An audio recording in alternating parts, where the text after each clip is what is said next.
নমস্কাৰ শিক্ষাগুৰুসকল শিক্ষা হেতুক লৈ শিক্ষা বিভাগ পুনৰ কঠোৰ হৈছে আৰু এক পত্ৰ আমাৰ হাতত আহি পৰিছেহি আৰু পত্ৰটিৰ বিষয়বস্তুটো চালে আপোনালোকে গম পাব কিমান কঠোৰভাৱে শিক্ষা হেতুক বলবৎ কৰিব চেষ্টা চলোৱা গৈছে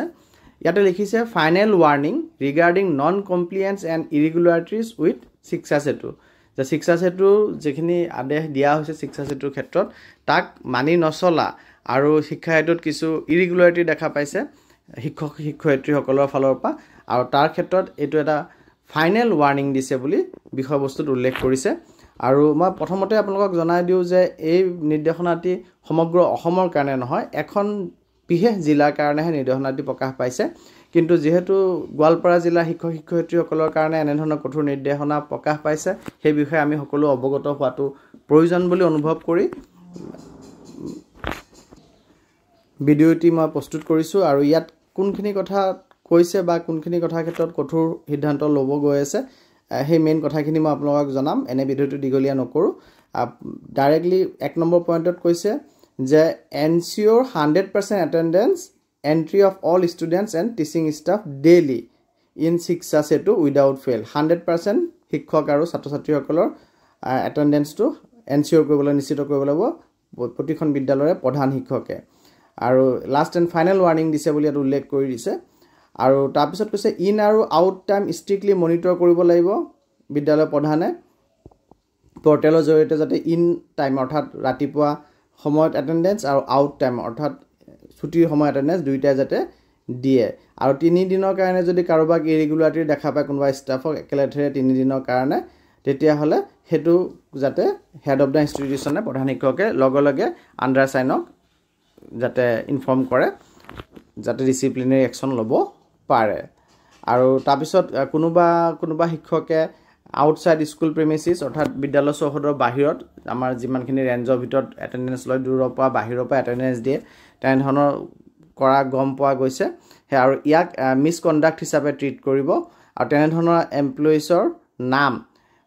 ইমিডিয়েটলি আমাৰ আণ্ডাৰ সাইন অৰ্থাৎ ডিঅ কাম আইএছ তেখেতলৈ দিব লাগে পঠাব লাগিব প্ৰধান শিক্ষকজনে তাৰপিছত 4 নম্বৰত কৈছে হেড অফ দা ইনষ্টিটিউচনে ইফেক্টিভ মনিটৰিং কৰিব লাগিব নিশ্চিত কৰিব লাগিব কোনোবা শিক্ষকে যদি ৰিপিটেডলি ইনষ্ট্ৰাকচন দিয়াৰ পিছত বা জনোৱাৰ পিছতো তেখেতে নিজৰ ডিউটিত নেগলেক্ট কৰে বা হেতু কথাত লগে ডিসিপ্লিন একশনৰ কাৰণে ৰিপৰ্ট কৰিব লাগিব আৰু যদি তেনেধৰণে ৰিপৰ্ট কৰিব নকৰে হেডজনে তেতিয়ালে হেডজন পাৰ্সনেলি ৰেসপন্সিবল হ'ব কোনোবা শিক্ষকে নিজৰ ডিউটিত নেগলেক্ট কৰি আছে হেডে ৰিপৰ্ট কৰিব লাগিব আৰু যদি নকৰে তেখেত পাৰ্সনেলি ইয়াৰ কাৰণে ৰেসপন্সিবল হ'ব আৰু 12 দিনৰ ক্যাজুৱেল লিভ বহুতে অলৰেডি লৈ লৈছে এক্সিড হৈ গৈছে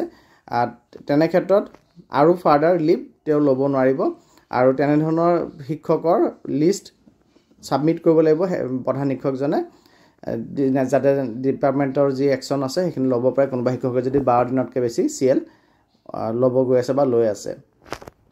আৰু 12 দিনতকৈ ওপৰত যদি কোনোবাই লিভ লৈছে তেতিয়াহ'লে তাক আনঅথৰাইজ এবসেন্ট বুলি গণ্য কৰা যাব বুলি উল্লেখ কৰিছে আৰু এই যি আদেশ ওলাইছে এই আদেশটি জেনেৰেল ষ্টাফ মিটিঙত পঢ়ি দিব লাগিব আৰু প্ৰত্যেকজন ষ্টাফে অৰ্থাৎ টিচিং ষ্টাফে শিক্ষকে ইয়াৰ একনলেজমেন্ট হিচাপে সাইন কৰিব লাগিব আৰু নোটিছ বৰ্ডত এই আদেশটি আৰি দিব লাগিব বুলি আদেশটিতে উল্লেখ কৰিছে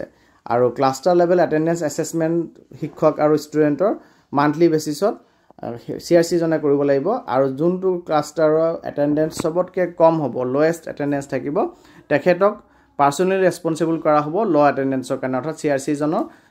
যাৰ ক্লাষ্টাৰত এটেণ্ডেন্স সবতকৈ কম হ'ব তেখেত দায়ী হ'ব তেখেতৰ ক্লাষ্টাৰত কিয় এটেণ্ডেন্স কম হৈ আছে আৰু তলত যেকিটা লাইন লিখিছে বহুত কঠোৰভাৱে লিখিছে যে সেইসকল প্ৰধান শিক্ষক যোনে অনুভৱ কৰি আছে যে তেখেতৰ ডিউটি আৰু ৰেসপন্সিবিলিটি ডিসচাৰ্জ কৰিব নোৱাৰে আৰু কনসিডাৰ কৰি আছে যে এইখিনি যেখিনি কথা কোৱা হৈছে বা যেখিনি দায়িত্ব তেখেতৰ ওপৰত অৰ্পণ কৰা হৈছে এইখিনি তেখেতৰ কাৰণে বাৰ্ডেন হৈ গৈছে বুজা হৈ গৈছে তেওঁলোকক এডভাইস কৰা হৈছে তেওঁলোকে যাতে voluntarily step aside from their administrative rule তেওঁলোকৰ যি প্ৰশাসনিক ৰুল আছে তাৰ পৰা যাতে তেওঁলোকে ষ্টেপ এসাইড কৰে আঁতৰি আহে তাৰ কাৰণে তেওঁলোকক উপদেশ দিয়া গৈছে আৰু তাৰ অন্যান্য তাৰ বাহিৰে যদি অন্য কিবা হয় অৰ্থাৎ তেখেতে যদি তেখেতৰ পাৰফৰ্মেন্স দিব নোৱাৰে তেখেতে প্ৰধান হিচাপে যেখিনি কৰিব লাগে সেইখিনি যদি কৰিব নোৱাৰে যিখিনি দায়িত্ব আছে পালন কৰিব নোৱাৰে তেতিয়া তেখেতৰ বিৰুদ্ধে ডিসিপ্লিনাৰী একশন লোৱা হ'ব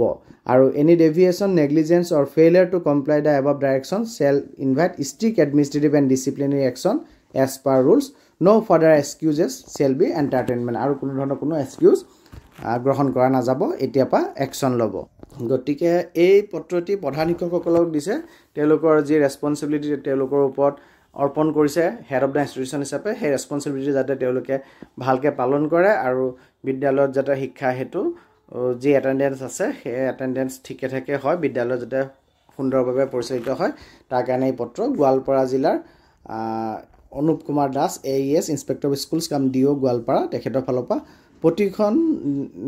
বিদ্যালয় হেতু এলিমেন্টাৰী হওক বা সেকেন্ডাৰী স্কুলে হওক যিসকল প্ৰিন্সিপাল হেডমাস্টাৰ বা একাডেমিক ইনচাৰ্জ আছে তেওঁলোকলৈ এই পত্ৰটি দিছে পত্ৰটি সম্পৰ্কে আপোনালোকৰ মতামত কি কমেন্ট সেকশনত জনাব ধন্যবাদ